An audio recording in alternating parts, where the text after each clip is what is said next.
sholli ala sayyidina Muhammadin wa ala alihi wasallam. Amma ba'du.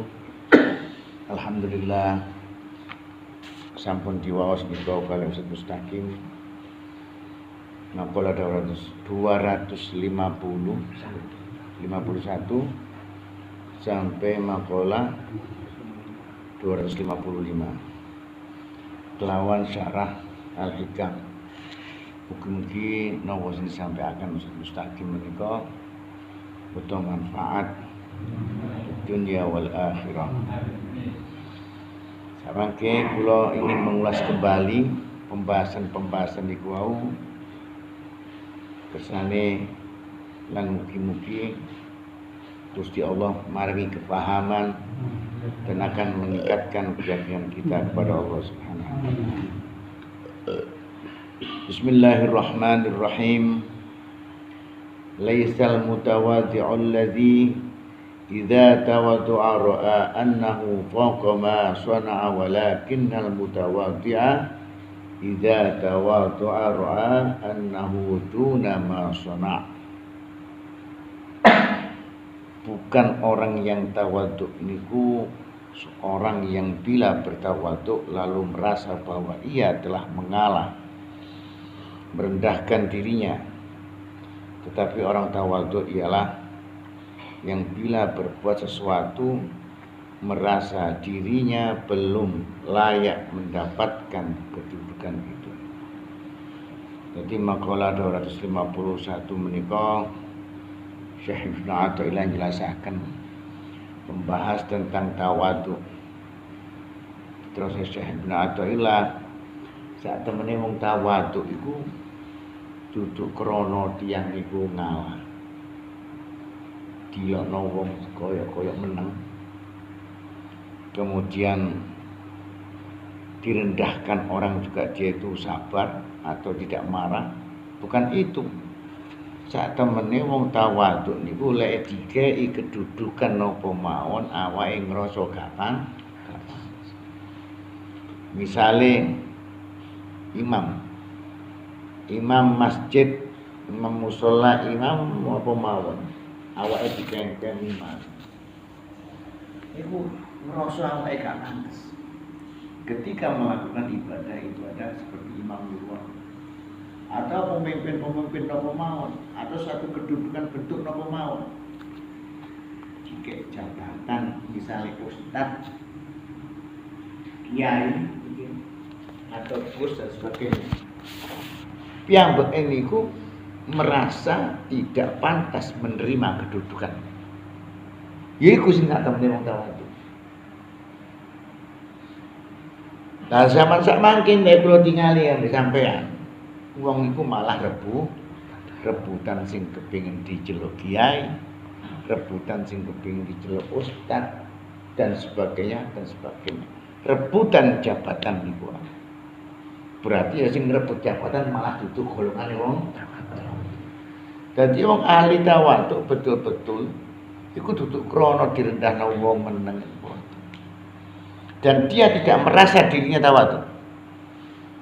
Wong tawaduk iku gak ngerasa awake iki nglakoni tawaduk.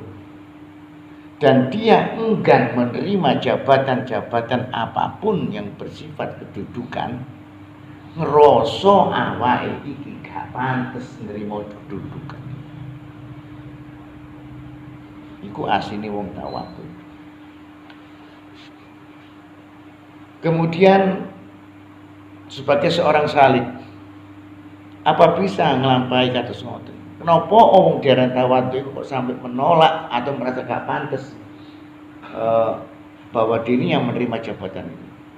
Krana wong tawaduk ngoten selalu dia itu mengingat akan kekurangan dan kesalahan dosa dirinya. Wong les ben dintene niku ngrasa awake iki mangsa. Eling ambil kesalahan-kesalahan, eling ambil kekurangan-kekurangan. Didadekno wong dikek kedudukan isin awake krana eling ambil. Jadi sagete wong tawaduk niku sing sak temene wong tawaduk niku dia tidak pantas, merasa tidak pantas nerimo jabatan atau kedudukan apapun, krana wong iku selalu eling ambek salah dosa. Nah, ini suatu kehebatan, memang satu kelebihan. Tapi sesungguhnya kelebihan setan maksudnya. Tapi sesungguhnya setan itu lemah. Ketika manusia dibisikkan setan agar untuk berbuat salah, dosa, maksiat, wong niki sampai ngetutno bisikane setan. Bareng wis ngetutno getun, krana setan nyingkri. Wong malah dibisik setan, dibayang-bayangi bahwa maksiat itu indah, bahwa maksiat nglakoni dosa itu enak, bahwa nglakoni maksiat itu lega dan sebagainya. Akhirnya wong iki sampai tertipu nglakoni maksiat. Wis nyegur maksiat nyengkri setane.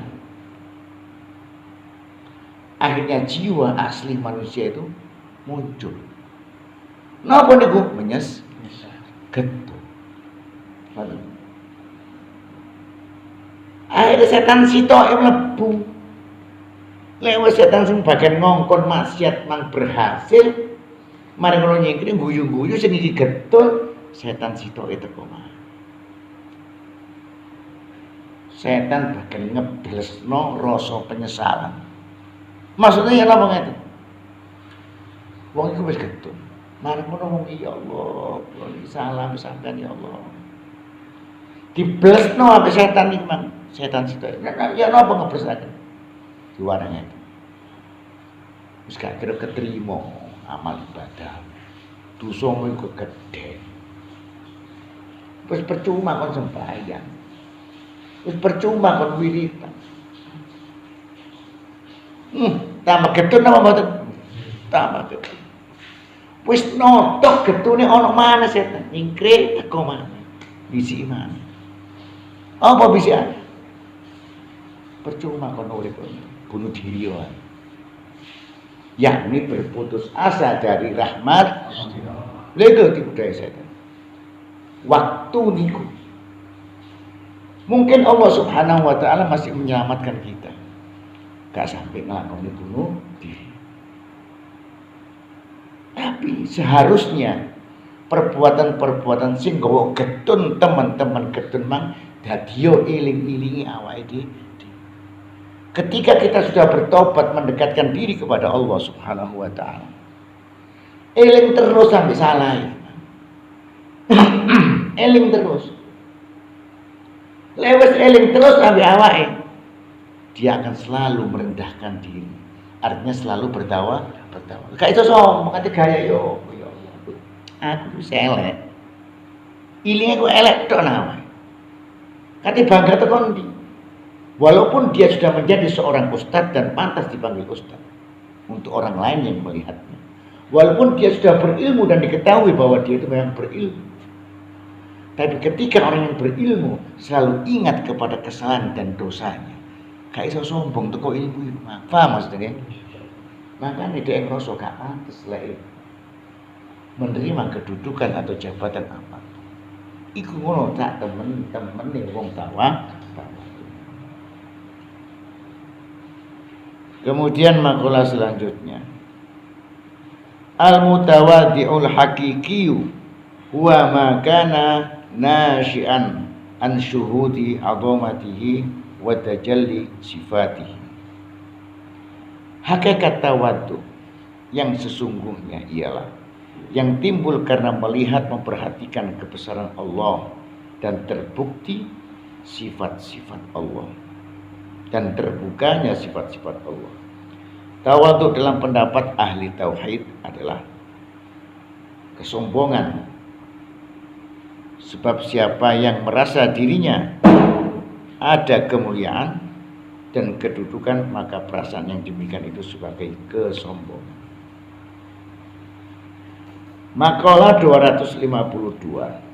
Syekh Ibnu Athaillah menjelaskan tentang hakikat tawadhu dalam pandangan tauhid. Kalau dalam pandangan tauhid, sak temene wong tawadhu sing bener-bener tawadhu iku krana napa? Krana wong iku ketok nyakseni sifat-sifat keagungane Gusti Allah. Dadi wis turune atine wis penuh dengan keyakinan kepada Allah.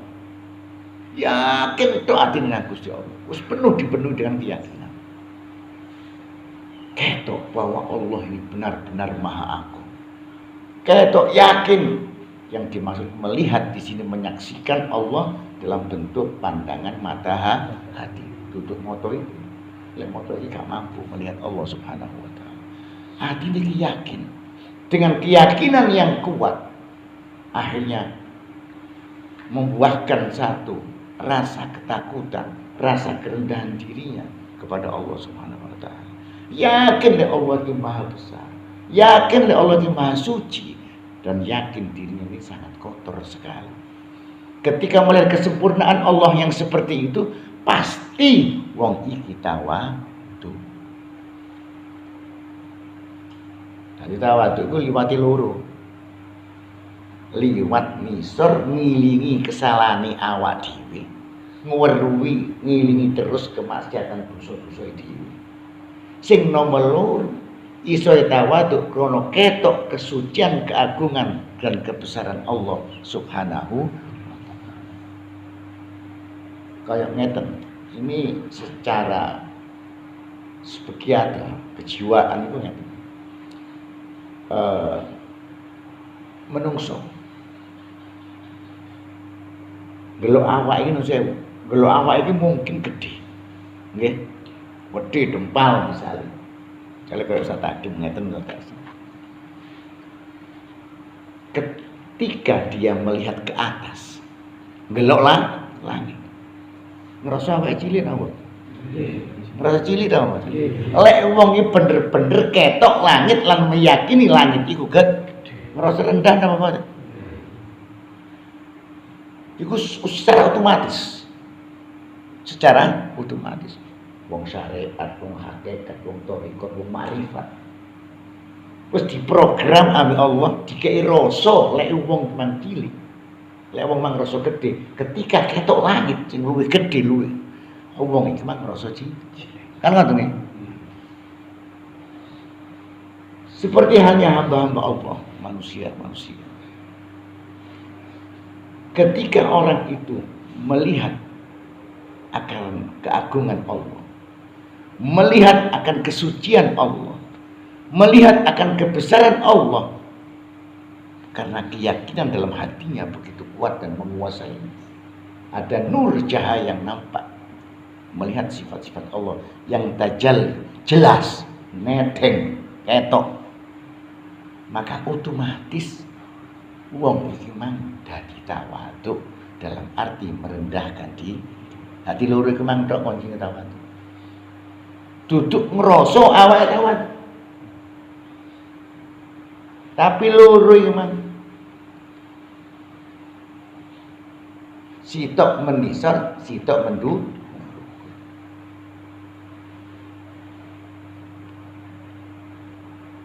Makalah selanjutnya, la yukhrijuka anil wasfi illa syuhudil wasfi. Tidak ada sesuatu yang dapat mengeluarkanmu dari sifat kesombonganmu kecuali jika engkau melihat sifat-sifat Allah. Lawan daripada tawadhu adalah takabur. Artinya sombong. Lawan dari orang yang merendahkan diri itu yaitu sombong. Maka makalah 253 menika Syekh Ibnu Athaillah nyebutaken, tidak ada sesuatu yang dapat mengeluarkanmu dari sifat kesombongan kecuali jika engkau melihat sifat-sifat Allah. Kula sampean duwe penyakit-penyakit hati. Termasuk di antara penyakit hati itu adalah kesombongan. Ya apa carane iso ngetokno sombongan teko ati? Gak kira iso metu teko ati kula sampean. Kecuali ati kula sampean ini meyakini akan keagungan dan kebesaran sifat-sifat Allah Subhanahu wa taala. Gak iso wong ngilangno kesombongan teko atine. Lek wong iki gak yakin atine bahwa Allah itu maha besar dan maha segala-galanya. Jadi saged diambil hikmah makalah iki bahwa saat temene wong lek kepingin teman-teman berseni atine teko sifat-sifat sombong, sifat-sifat yang tercela, riya, ujub dan sebagainya. Moko wong iku wajib belajar ilmu tauhid sing sak temen-temene dadi keyakinan ono atine. Lek gak ngono, gak iso ngilangno sombong. Masih yo hafal Quran, masih yo hafal hadis. Kitab apa yang ada di dalam pikiran, tapi lek gak kenal ambek Gusti Allah, kesombongan itu ada jalan untuk menempati hatinya. Kemudian makalah selanjutnya, al-mu'minu yusghiluhu tsana'u 'ala Allah ta'ala an ayyakuna li nafsihi syakiran wa tushghiluhu huququllah an ayyakuna li hududihi dzakira. Seorang mukmin sibuk memuji syukur kepada Allah sehingga tidak sempat memandang diri sendiri, sebagaimana ia sibuk menunaikan kewajiban terhadap Allah sehingga lupa akan kepentingan dirinya sendiri. Makalah 254 menika Syekh Ibnu Athaillah njelasaken wong lek wis sempurna imane, wis bener-bener arif billah, yakni kenal betul sapa Gusti Allah, moko sak temene wong iku lek nglakoni kebaikan ibadah napa mawon atau bersyukur kepada Allah sampai lali ambek awake dhewe. Lali kadung zikir nang Allah. Hati ini karena kesempurnaan kearifan kepada Allah. Zikire gak rasa. Lali ambek awake dhewe sampai lali. Lah lek kados kula ambek sampean kan boten, anjene sik durung tingkatan. Lungguh kok wiridan ping 100 maca istighfar. Obahe luweh teko ping 100. Sing jarene gringgi, sing dicarane cokot nyamuk. Usret terus. Krono apa? Krono ati kula ambek sampean iki sik durung kenal sapa sing sak temene Gusti Allah. Belum sempurna. Lek wis kenal temen, gak kroso. Gak kroso. Karena seluruh pikiran, jiwa dan hatinya fokus dan diserahkan kepada Allah Subhanahu wa taala. Lek wis kados ngoten, masyaallah. Gak kroso, gak kroso. Krana kula sampean iki mangcik durung tutuk kono. Ari yo kroso wae. Ngoten. Kok ana semut sing nyokot, kok ana nyamuk sing ngentup. Ya. Yo gak gringgingen. Pikirane lho wis tutuk ndi.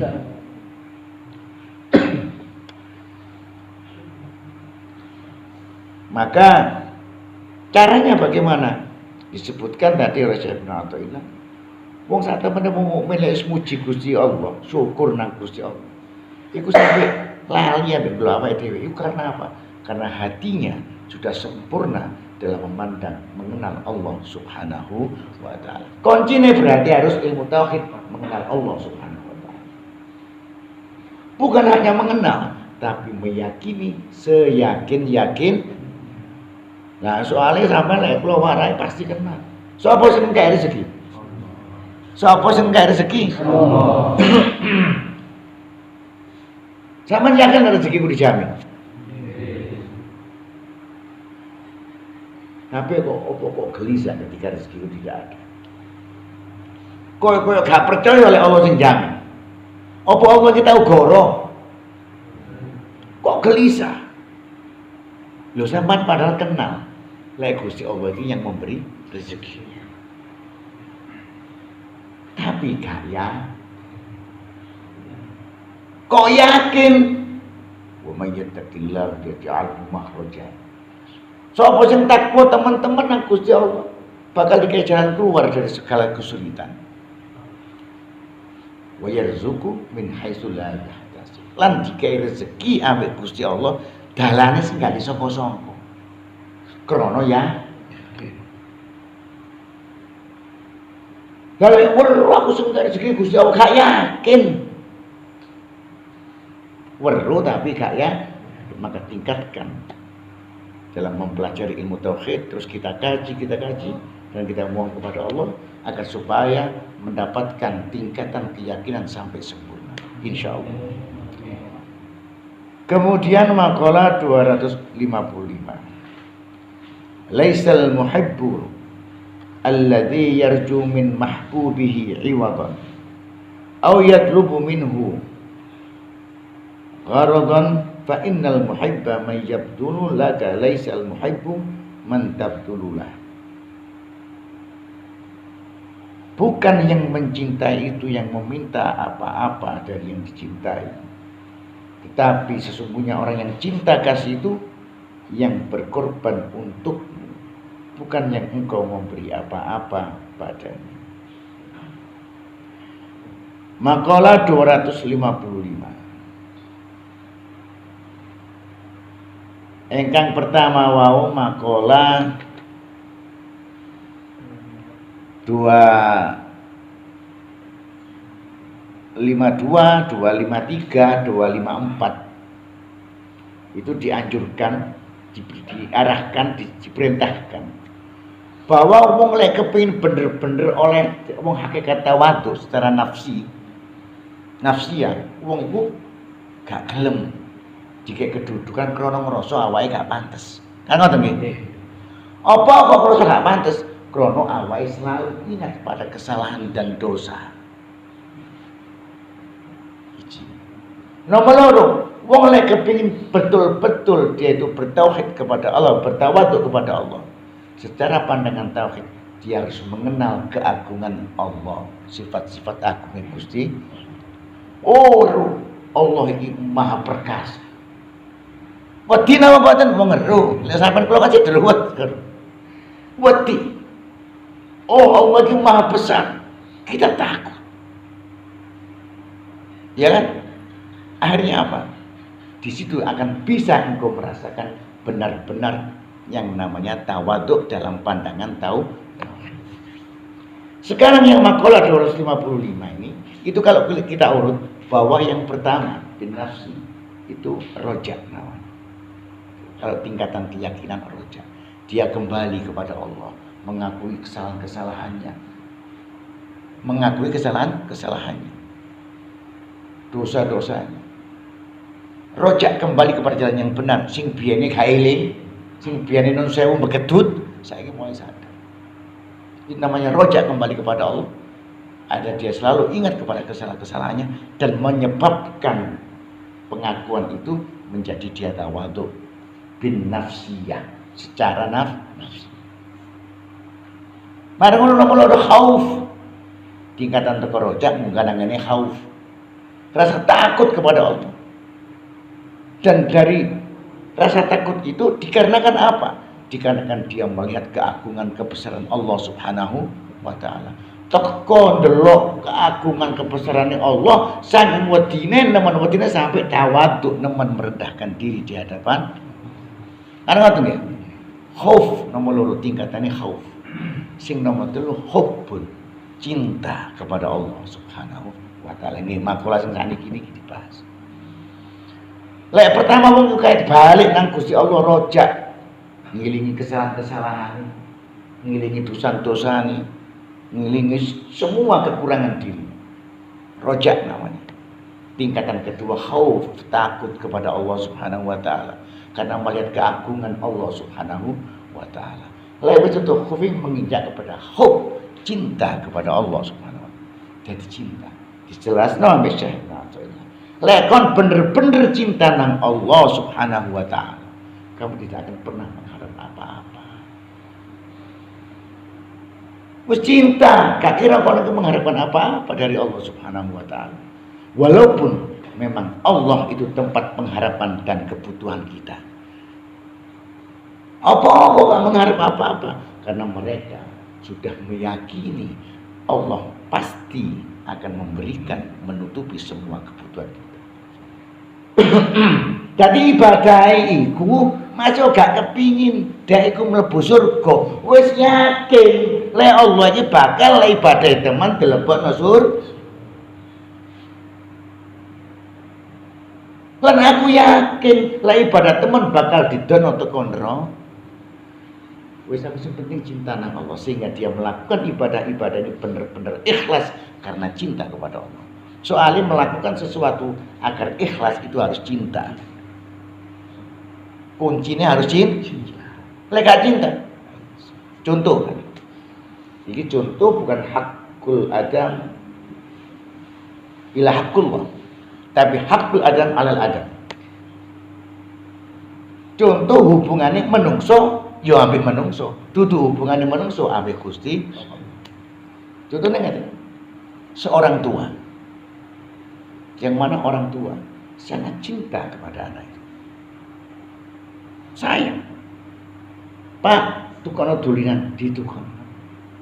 Bapak tidak mengharap imbalan apapun dari anak yang dicintai.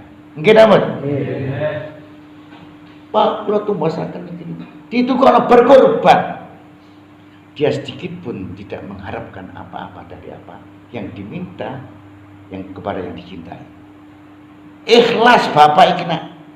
Ngoten nggih? Perasaan ikhlas napa mboten? Nuntut apa mboten? Karena kecintaan itu yang kuat. Ketika manusia yang hatinya telah diliputi cinta kepada Allah Subhanahu wa taala, maka dia pun di dalam menyembahnya, di dalam mengagungkannya, di dalam memujinya, mentauhidkannya, mengesakannya, dia tidak mengharap apa-apa. Karena aku semua yang aku lakukan iki hak sampean ya Allah. Aku ini cuma mengikuti hak sampean dan saya cinta. Justru ketika mereka jauh tidak memberikan hak Allah menjadi geli. Kayak kula sama contoh wong tua. Hak anak gila dituruti jauh mana, jauh dunia. Hak anak justru kita akan gelisah ketika kita tidak memberikan haknya kepada anak itu. Wah ya ada di mana? Ada di kono. Gelisah apa tuh? Iki lek wong tua sing waras. Lek sing kok gak waras sudah. Jadi tingkatan orang bermakrifat kepada Allah Subhanahu wa taala yaitu hubbun lillah, cinta kepada Allah. Lek wis wong cinta kepada Allah, ibadahe gak krana apa-apa. Ojo maneh perkara dunya, perkara akhirat gak diuber. Perkaraku karena aku ingin dekat kepada Allah dan cinta saling mencintai kepada Allah Subhanahu. Itulah makalah dari makalah 251 sampai 255 ingkang kula saged kula sampaikan, muga-muga bermanfaat fiddin wa dunya wal akhirah. Saya akhiri, assalamualaikum warahmatullahi wabarakatuh.